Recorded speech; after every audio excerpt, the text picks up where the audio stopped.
Ipatutupad na sa mga paaralan ang adjusted na oras ng klase bilang tugon sa mainit na panahon.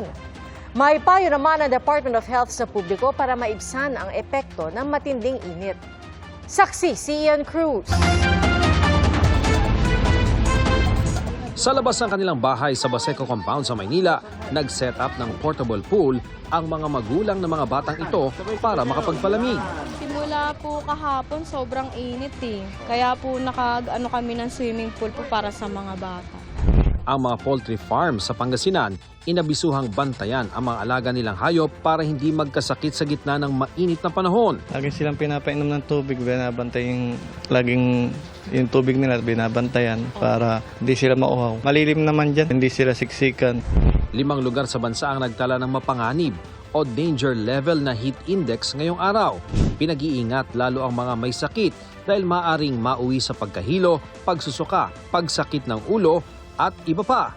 Paalala ng Department of Health, siguruhing uminom ng maintenance medicine sa tamang oras. Kapag tayo ay nasa stress at dahil sa init, no, parang bang ma-frustrate ka, baka paypay ka ng paypay, so yung blood pressure mo maaaring tumaas ng bahagya. Kung hindi ka umiinom ng gamot, baka mamaya mapunta yun sa isang atake sa puso or atake sa utak, yung stroke.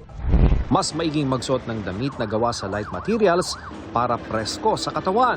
Iwasan din ang paglabas mula 10 a.m. hanggang 4 p.m. kapag tirik ang araw at laging uminom ng tubig. Huwag ding biglang pupunta sa malamig o mainit na lugar. Huwag ho tayong mabilis palipat-lipat sa init sa kasalamig.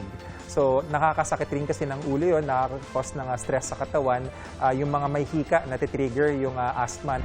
Dapat ding may hydration break na hindi bababa sa 15 to 20 minutes. Isang paraan yan para mabantayang hindi magka-heat stroke. Kung maaari kang maghilamos at magbasa ng ulo kasi mainit na, that's important as well.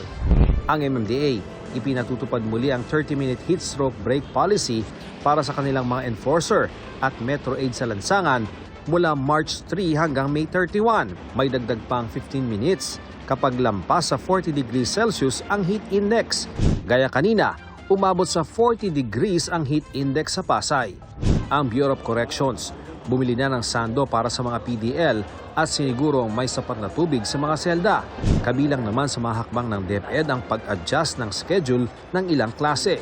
Sa ilang lugar, 6 to 10 a.m. ang morning class, 2 to 6 p.m. naman sa afternoon class, at asynchronous learning ang ilang klase ng 10 a.m. hanggang 2 p.m. Paalala nila sa mga paaralan, iwasan ang mga aktibidad sa labas tuwing tirik ang araw. Dapat alisin ang mga harang sa daraanan ng hangin at sa bawat classroom, dapat may first aid kit na may cooling packs at thermometer. Magbibigay rin daw ang DepEd ng mga dagdag na electric fan sa mga classroom. Magtatayo rin sila ng hydration stations at mamimigay ng lalagyan ng tubig. At kasama ang mga LGU at iba pang ahensya ng gobyerno, mag-i-inspect sila sa mga paaralan.